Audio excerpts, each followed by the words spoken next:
White shirts, कितने plain और simple.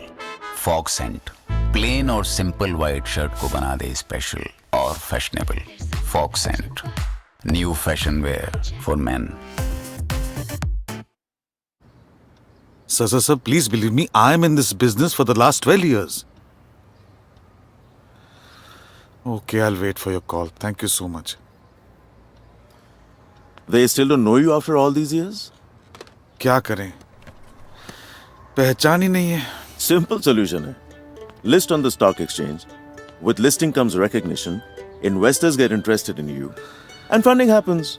Come on, yaar. I'm not big enough to list. Chal, let's leave. There's a stock exchange exclusively for your kind of company. NSE Merge. It's the right platform for your business. Really? Yeah. My kind of company? Exactly. Get listed, get recognized.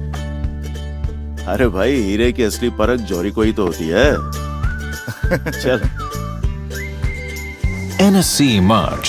साथ हमारा, सफलता आपकी. The SME Growth Platform from India's largest stock exchange.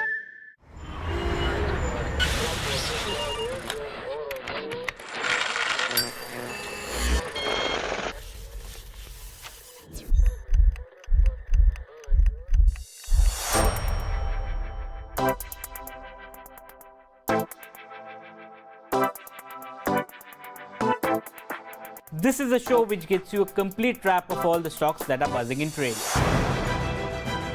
Everyone's a price taker, not a price maker out here. There are better opportunities in the market.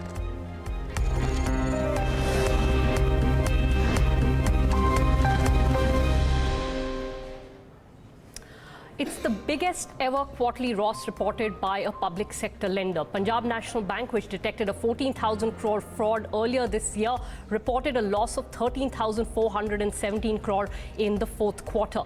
Not all of it can be attributed to the fraud. In fact, the fraud impact has not even fully played out on the bank. The hit comes from the fraud and also the impact of the RBI's new stressed asset rules. Joining us to understand the numbers, because there is a lot to understand in PNB's numbers this time around, is the Group Head of Financial Sector Ratings at ICRA, Karthik Srinivasan, and former ICAI President, Mr. Santhana Krishnan. Very good evening to both of you, and thank you so much for joining us. I just want to reiterate the numbers for someone who doesn't understand the gravity of this loss. 13,000 crore in one quarter. Unfortunately, PNB held the last record of the largest quarterly loss, which was at 5,000 crore.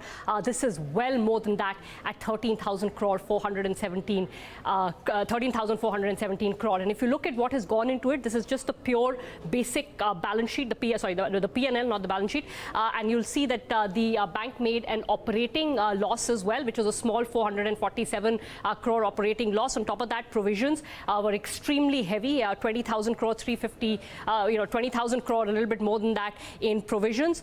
Provisions for taxes were negative, which means there was a tax write back of about 7,384 crore, which left you with a net loss of 13,417 crore. Just a brief mention of the NPA picture, and then we'll get in and get some explanation from our guests. Gross NPAs at the end of March stood at 86,620 crore. Fresh additions during the quarter were 44,274 crore.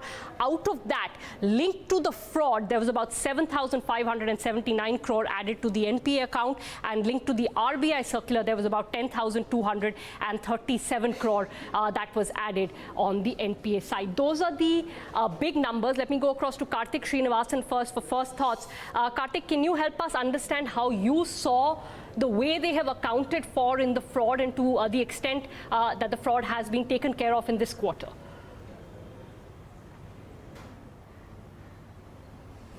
As we've been hearing from various reports, the overall fraud amount is about 14,000 odd crores, and the regulator had given them permission to take 25% in this quarter and balance to spread it out over FY19. What the bank has done is they've taken a 50% knock. That's about 7,000 odd crores has been taken in Q4 of FY18 and balance to be taken in the current financial year. To that extent, the reported losses have been lower. But yes, if you were to analytically adjust and do a one-time knock that the entire thing was to go out in FY18 itself, the numbers would be higher. the very fact that only half has been done effectively means that there is going to be continued P&L pressures in FY19 as well, as the bank has to provide for the balance 7,000 odd crores in the current year, in addition to the other forbearance advantage which it has taken in terms of the provisioning, reduction in provisioning, and the amortization of the MTM over the next 2 quarters.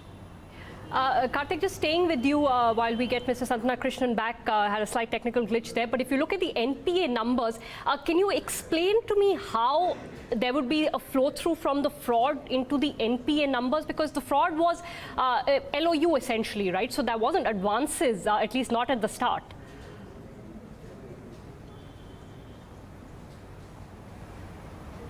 We need some more clarity on that, but normally the way it happens with non-fund based lines are the non-fund based lines gets crystallized into fund based lines, and then it gets reflected on the NPA levels. So that basically that 14,000 crores of non-fund based LOUs gets crystallized as a funded exposure of 14,000 crores, which you classify it as NPAs, and the entire provision gets routed through the P&L. Okay, just a brief focus on the non-fraud part, Karthik. The number that they have attributed to the RBI, and the circular there, about 10,000 odd crore, is that what you would have thought it would be, and is that in line with the kind of hit that the industry is taking?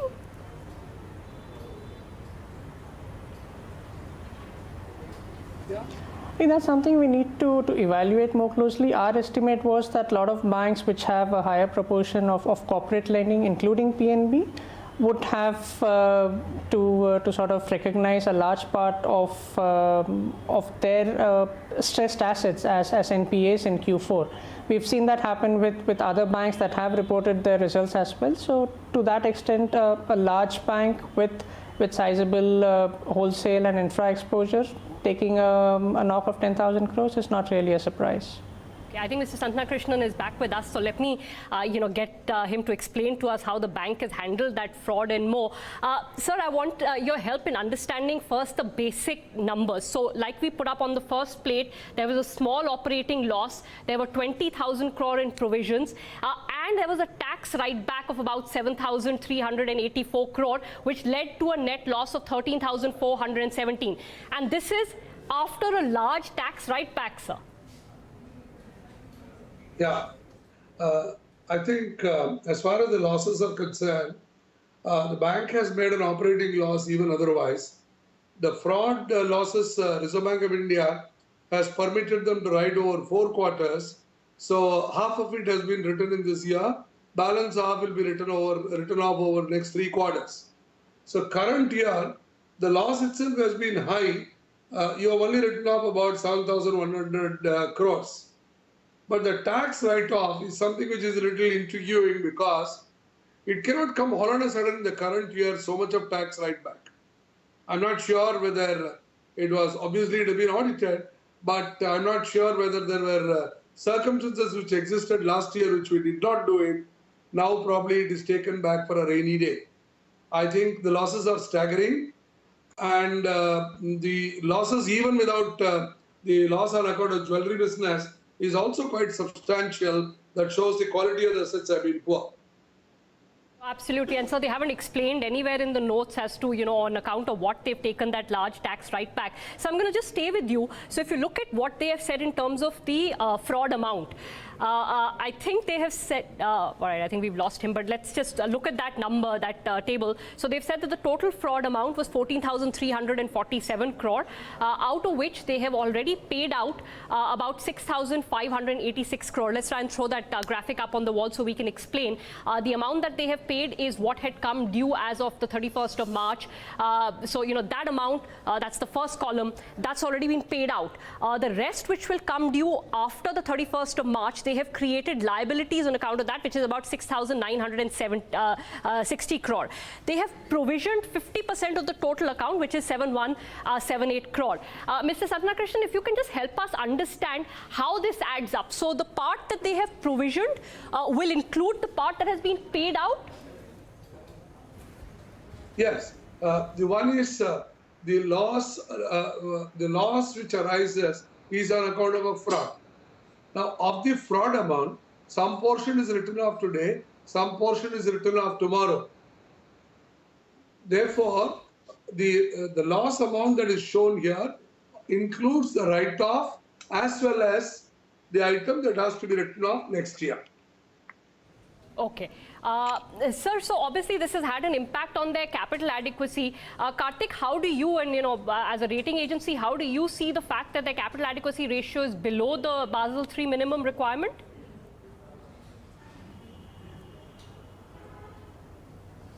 I think that that is something that is worrying not only for PNB but for a lot of banks where the capital position today is lower than the Basel III requirement if one was to add the CCB. Specifically out here with more provisions yet to be done, there is going to be continued pressure on the capital profile. So you have only two options: either shrink your balance sheets drastically or sort of raise more capital. I think those are the only two ways by which you can sort of shore up your regulatory capital at this point in time. Both of it looks a bit challenging at this point in time, given the other option that one has is to improve on recoveries, but that at a sectoral level is moving at a pretty slow pace. So it is going to be a challenging next couple of quarters for the bank as well as for the industry. Just a quick follow-up question, Karthik. What are the repercussions of your capital falling below the Basel III minimum? I ask in the context that a lot of these banks have international operations. So even if you say that the domestic regulator allows you a little bit of leeway, but these are all banks which have international operations. Some of them even have international borrowings.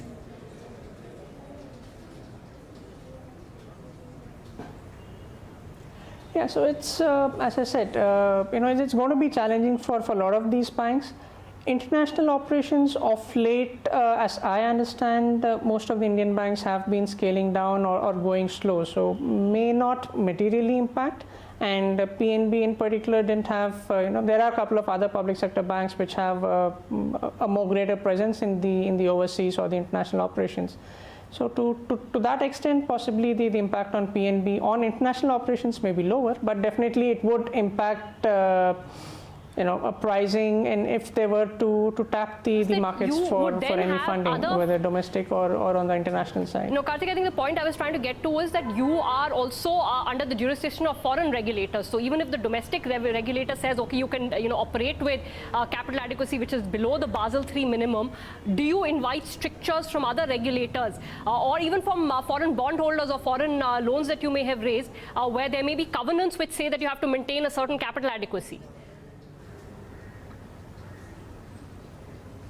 It could. I'm not really in a position to give a direct answer. I mean, it depends on what sorts of covenants were there in some of these borrowings that they've done in the overseas market, and yes, depending on the local jurisdiction in the various places, the laws could be different. So that's something one needs to be mindful and be wary of as to how does that impact not only the foreign operations of these banks, but any further repercussions on the domestic operations as well. Go across to Mr. Santhana Krishnan. I think we have him back. Sir, just want to help get your help on understanding how this has flown through into the balance sheet, if at all. And we're going to throw the numbers up. On our screen will be the liability side. Sir, I think they've made it clear that there has been no impact on the reserves. So they have, the RBI allowed them to account for this without deducting the reserves, sir. But on the liability side, where is it showed up on the balance sheet? See, any item that is shown in the P&L account automatically goes to affect your reserves because your P&L account negative balance is always adjusted against your reserves. So it is incorrect to say that reserves are not affected. Reserves are affected to that extent. The bank could have had, bank has got adequate reserves to take the shock is what they must have meant. Because you have an operating loss, you have a net loss, all this net loss go to reduce your reserves. Okay, so it would have impacted. Am I clear? Yes, sir. And then, sir, it would also fall in the other liabilities and provision line, sir, because that seems to have shown about a 6,000 odd crore jump. The other liabilities and provisions are always deducted while calculating your net worth. Therefore, it will have an impact on the net worth. Once it is taken in the P&L account, it automatically has an impact. To the extent that they have not provided, Reserve Bank of India's guidelines show that it has to be deducted out of the net worth. In my opinion, all these items would have been deducted out of the reserves or deducted out of the reserves. Okay, sir. And on the asset side, sir, to balance it out, if you look at the asset side, would there be any reflection of this, and where, if there is? No, there can't be any reflection in the asset side of the balance sheet fictitiously. I'm saying if these items are remaining as a P&L account balance in the other assets, it will remain as it is, but it will not be taken for net worth calculations. Your query whether the other assets have gone up, is there any such loss part there? No, that is not the accounting treatment, does not permit it. Other reserves, other assets will not include losses. Any sense of, sir, just, what But does the come real on the issue other here, assets? other assets will be advances given for purchase of assets, rent advances given, or any such advances which are done in the ordinary course of business will only appear under other advances. Okay. Sir, I just want to go back to an earlier question when we had lost your connection, which I was slightly unclear about. So, if you look at the NPA numbers and the breakup of NPAs that they had provided for, they had said about 7,000 odd crore was account of the fraud. So, I know that there would have been some direct credit exposure to these accounts, but the money that was loaned against the LOU will not flow into the NPA account, will it, sir?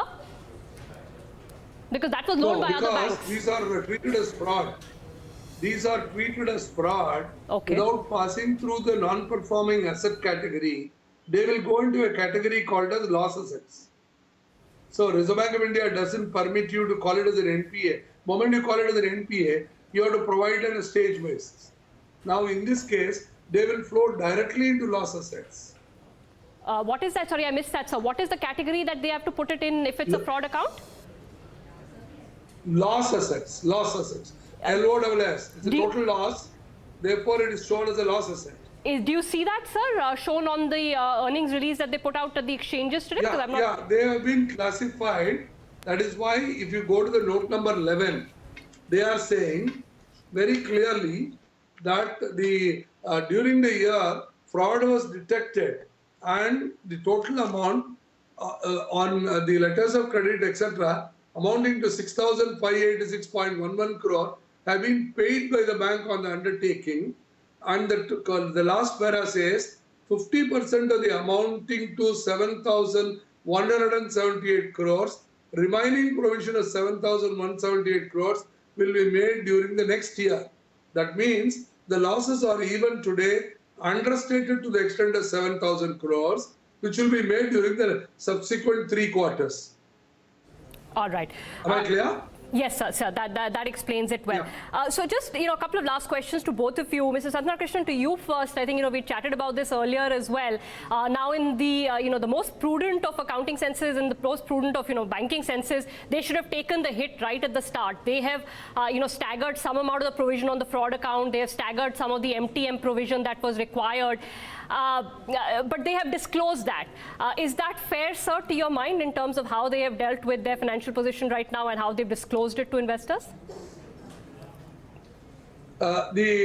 Most of these disclosures depend on the regulatory requirements and the statute.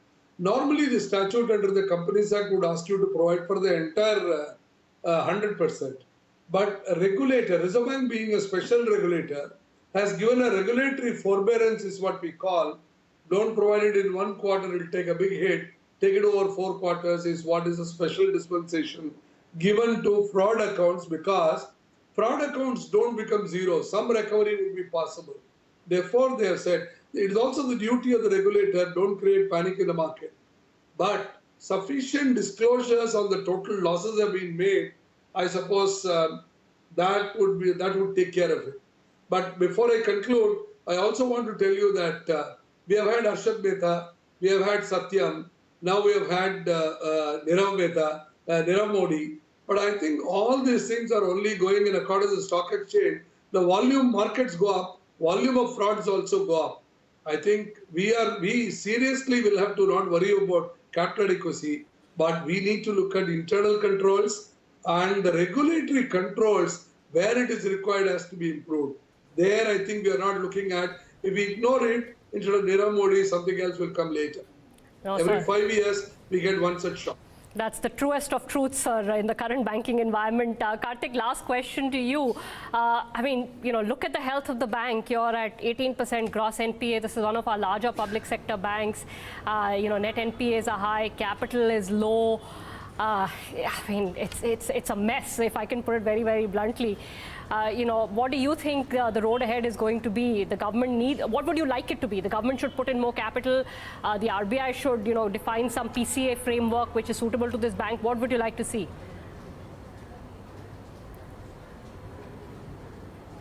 I think road ahead is really challenging. I mean, on all counts, recovery is something which is going to take time. There have been a lot of measures to strengthen the legal framework and strengthen the locus standi of lenders to recover, but it's going to take some time. Capital, government did have a big bank capital announcement in October of last year, but as things stand, that definitely seems inadequate. And since that we are a bank-driven economy, I guess you could only hope that the government pumps in some more to sort of get the banking system back on track, or be ready for a prolonged period of pain till the banking system recovers, either by way of recoveries or by way of some improvement in the operating environment, which helps them improve their top line and ability to absorb shocks. But clearly there is no quick solution as I see at this point in time. All right, Karthik, Mr. Santhana Krishnan, thank you so much for joining us here on Bloomberg Quit. We were just trying to explain to our readers and viewers what went behind that 13,000 crore mammoth loss reported by PNB in the fourth quarter. Thanks for watching Bloomberg Quit.